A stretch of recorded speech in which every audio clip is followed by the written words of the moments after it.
अस्सलाम वालेकुम स्टूडेंट्स। आज हम नेक्स्ट लेसन स्टडी करेंगे और जो हमारा अगला टॉपिक है दैट इज कोलेजन। कोलेजन की फिर फर्दर हम टाइप्स को ब्रीफली डिस्कस करेंगे और फिर इसके रेलेवेंट जो इंपॉर्टेंट लॉन्ग क्वेश्चन है आपके बोर्ड पॉइंट ऑफ व्यू से उसको आज हम स्टडी करेंगे। सबसे पहले व्हाट इज कोलेजन? कोलेजन को हम कैसे डिफाइन करेंगे?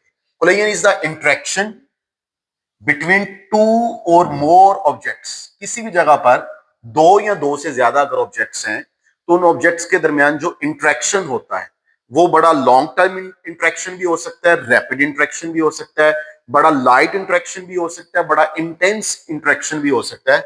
इस इंटरेक्शन को हम कोलेजन कहते हैं। याद रखिएगा, इस इंटरेक्शन के दौरान फिजिक्स के जो फंडामेंटल लॉज हैं वो हमेशा ओबे होंगे। उनमें से कौन कौन से लॉज हैं? Law of conservation of energy and law of conservation of momentum. आपकी किस भी तरह की कोलेजन है, अभी हम आगे टाइप्स पढ़ेंगे, उसमें फंडामेंटल लॉज जो है वो लाजमी ओबे होंगे।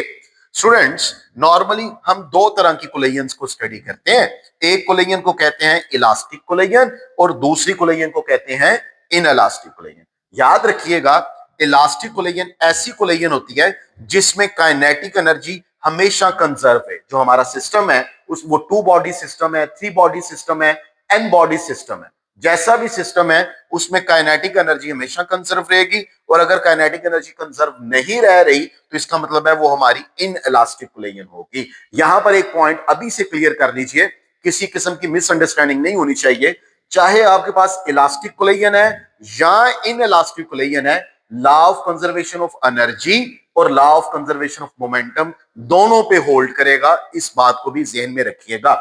आइए नेक्स्ट स्टूडेंट्स, अगर बोर्ड पॉइंट ऑफ व्यू से बात करें तो ये जो लॉन्ग क्वेश्चन है ये दो या तीन तरीकों से स्टेटमेंट इसकी आ सकती है। पहली स्टेटमेंट जो है वो है, कह सकते हैं कि define elastic collagen, calculate elastic collagen in one dimension. ये स्टेटमेंट सीधी सीधी आ जाएगी। या दूसरी इस तरह की स्टेटमेंट आ सकती है कि define elastic collagen, show that relative speed of approaches is equal to relative speed of separation। अगर ये दोनों में से कोई एक स्टेटमेंट आ जाए तो इसका मतलब एक ही होगा। और ये कहां तक कैलकुलेशन करनी है अभी मैं बताता हूं। यहां पर एक बड़ा इंपॉर्टेंट पॉइंट है, इधर उसने कहा है कि define elastic collagen and calculate elastic collagen in one dimension. One dimension का क्या मतलब है? वन डायमेंशन का मतलब यह है कि बॉडी ने जो मूव करना है वो स्ट्रेट लाइन में करना है। याद रखिएगा, और straight line means linear motion, straight line motion. और हमें पता है कि जब एक ऑब्जेक्ट स्ट्रेट लाइन में मूव कर रहा है तो इसका मतलब है उसकी डायरेक्शन चेंज नहीं हो रही।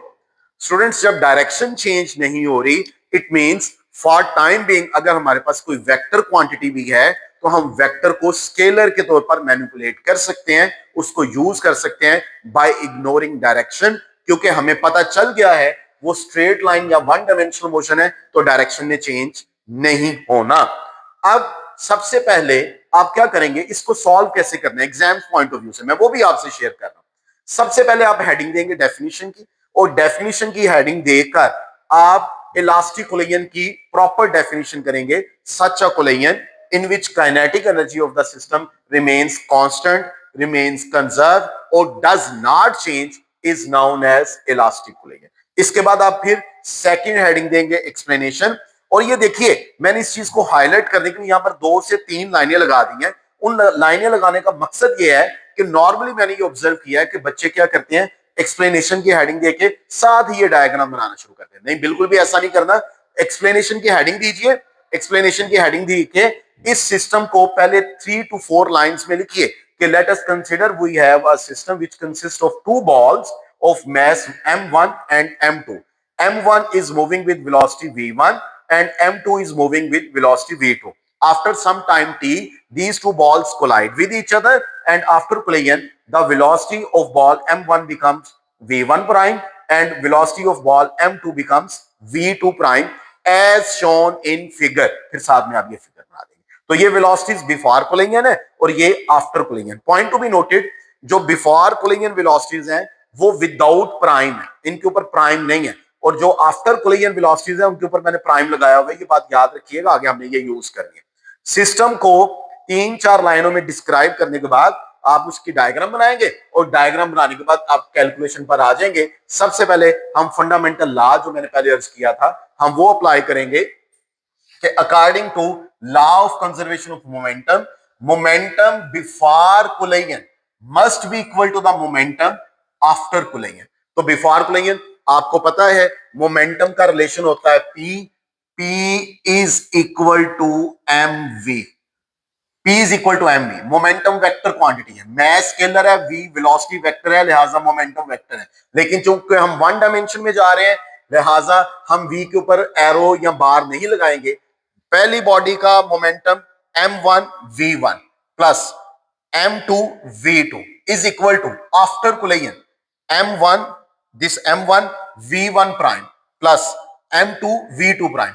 कैसे पता चला ये आफ्टर कोलिजन है? इसके ऊपर बार नजर आ रहा है। कैसे पता चला ये बिफोर कोलिजन है? ये विदाउट बार है, इसके ऊपर डैश या बार हमने नहीं लगाया, याद रखिएगा। m1 v1 plus m2 v2 is equal to m1 v1 prime plus m2 v2 prime. अब एक बात सीक्वेंस ध्यान में रखिएगा, लेसन प्रिपेयर करने में आसानी होगी। क्या m1 वाले जो ऑब्जेक्ट्स हैं उनको एक साइड पर कर लीजिए, m2 वाले ऑब्जेक्ट्स को दूसरी साइड पर कर लीजिए। देखिए m1 v1 प्राइम इधर प्लस में, जब इधर आएगा तो इधर आके ये माइनस हो जाएगा, ये मैंने माइनस में लिख दिया। और m2 v2 इधर प्लस में, जब इधर जाएगा ये तो ये माइनस होगा, देखिए ये भी मैंने माइनस में लिख दिया। तो m1 कॉमन आ रहा है, you have v1 minus v1 prime is equal to m2 common आ रहा है v2 prime minus v2। This is your equation number 2। अब हमने चूंकि ये कंसीडर किया है कि हमारी जो कोलिजन है वो इलास्टिक कोलिजन है और इलास्टिक कोलिजन की डेफिनेशन ये है कि काइनेटिक एनर्जी कंजर्व रहनी चाहिए। इसका मतलब ये हुआ कि kinetic energy of the system before collision must be equal to the kinetic energy of the system after collision. Kinetic energy का फार्मूला आप लोगों ने 9th क्लास में पढ़ा हुआ है कि kinetic energy is equal to 1/2 mv²। तो यही फार्मूला मैं m1 बॉडी के लिए अप्लाई करूंगा, half m1 v1 square plus 1/2 m2 v2 square is equal to 1/2 m1 v1 prime का स्क्वायर। प्राइम क्यों है? क्योंकि आफ्टर कोलिजन है। प्लस 1/2 m2 v2 प्राइम का स्क्वायर। प्राइम क्यों है? क्योंकि आफ्टर कोलिजन। इधर 1/2 कॉमन ले लीजिए, इधर से भी 1/2 कॉमन ले लीजिए, ये 1/2 से कैंसिल हो जाएगा, रिमेनिंग ये इक्वेशन बन जाएगी। अब फिर वही टेक्निक जो यहां पर अप्लाई की, m1 वाले एक साइड पर, m2 वाले दूसरे साइड पर, m1 v1 square plus m2 v2 square is equal to m1 v1 prime square plus m2 v2 prime square. अब मैं क्या करता हूं, ये m1 v1 प्राइम स्क्वायर है, ये जब इक्वेशन के दूसरी साइड पर जाएगा इधर तो आके नेगेटिव हो जाएगा। देखिए ये मैंने नेगेटिव कर दिया। ये m2 v2 स्क्वायर है, जब ये इक्वेशन के इस साइड पर जाएगा तो ये भी इधर आके नेगेटिव हो जाएगा। देखिए ये मैंने नेगेटिव कर दिया, ठीक है।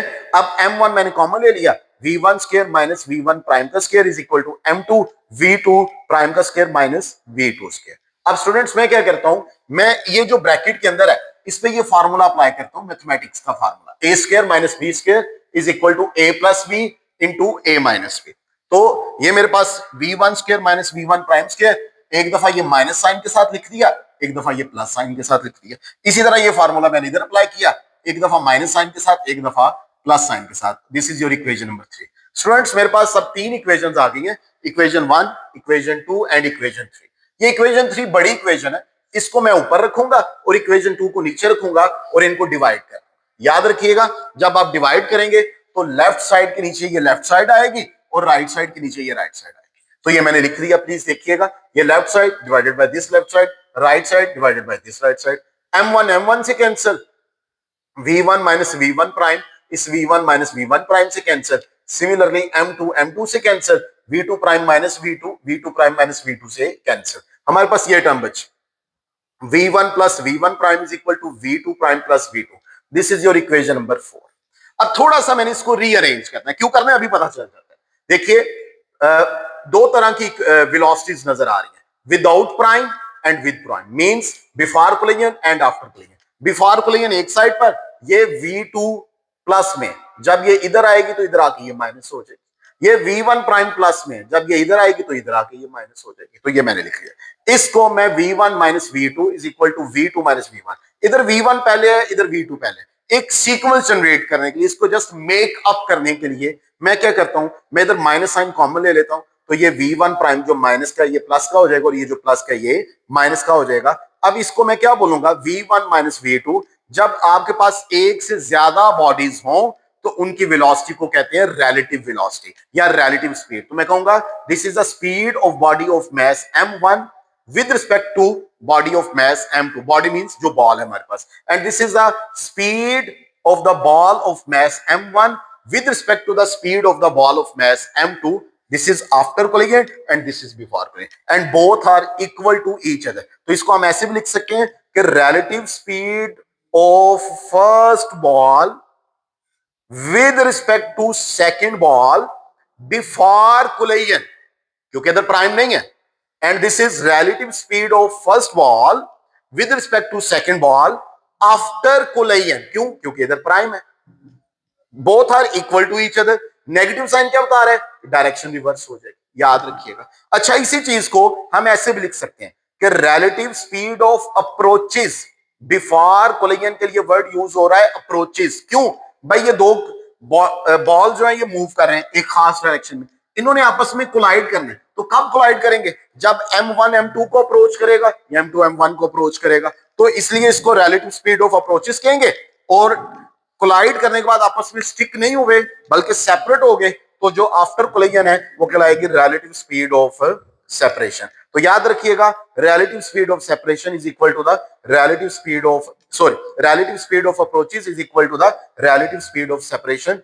both are equal in magnitude but opposite in direction। अगर तो ये आपको क्वेश्चन आता है show that relative speed of approaches is equal to the relative speed of separation, तो आप यहीं तक कैलकुलेशन, इससे आगे कैलकुलेशन नहीं करेंगे।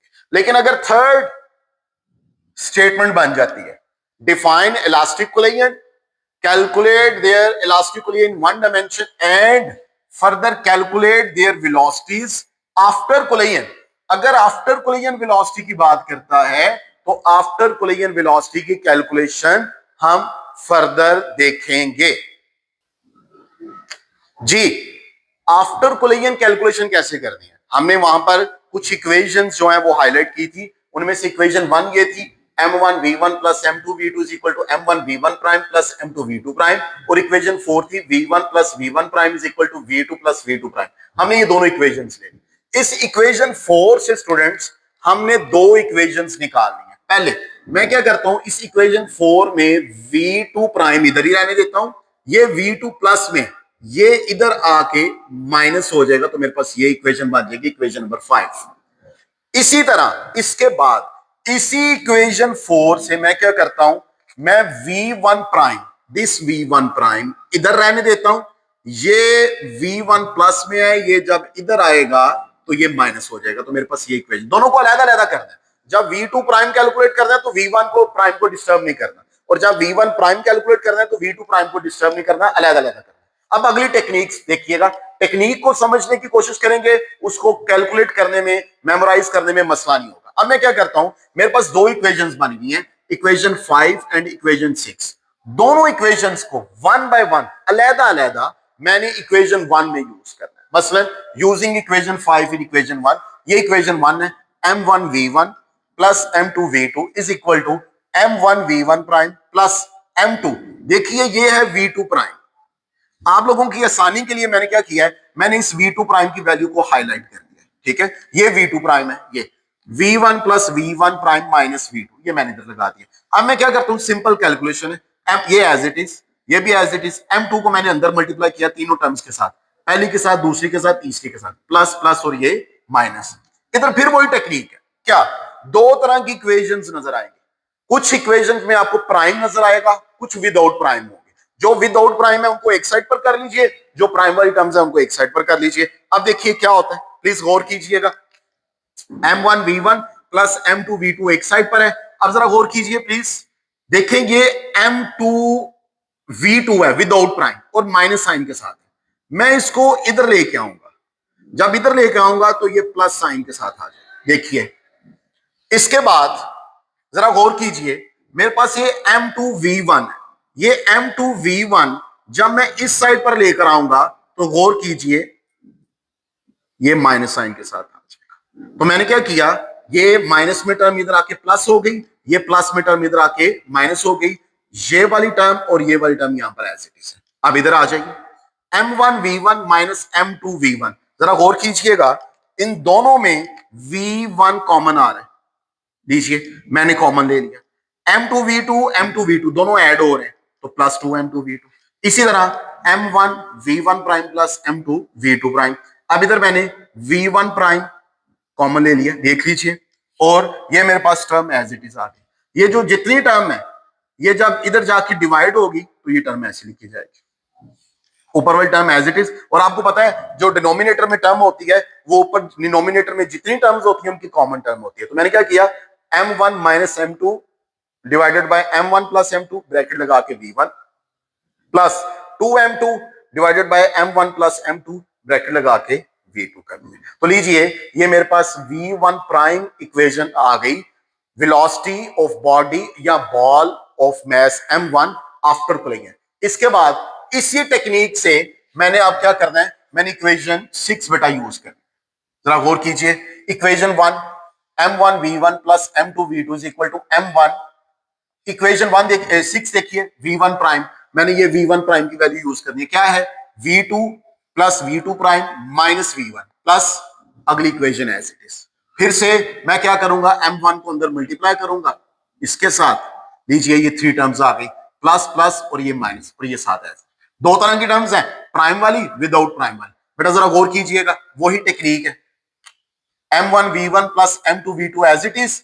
अब जरा गौर कीजिए, ये टर्म प्लस की है, जब इस तरफ आएगी तो ये माइनस की होगी, इसी तरह ये टर्म माइनस की है, जब इस तरफ आएगी तो ये प्लस की होगी, और ये टर्म और ये एज इट इज। अब मैं क्या करता हूं, m1v1 प्लस m1v1 दोनों को ऐड किया, 2m1v1 plus m2v2 minus m1v2। जी बेटा v2 कॉमन आ रहा है, v2 कॉमन ले लिया, m2 minus m1, m1 plus m2, m1 plus m2 multiply हो रहा है, इधर आके डिवाइड हो गया। और फिर से उसी तरीके से अरेंज करेंगे कि हर ऊपर वाले term 2m1 divided by m1 plus m2 into v1 plus m2 minus m1 divided by m1 plus m2 as it is multiply by v2। लीजिए स्टूडेंट्स, ये दो फार्मूले आ गए।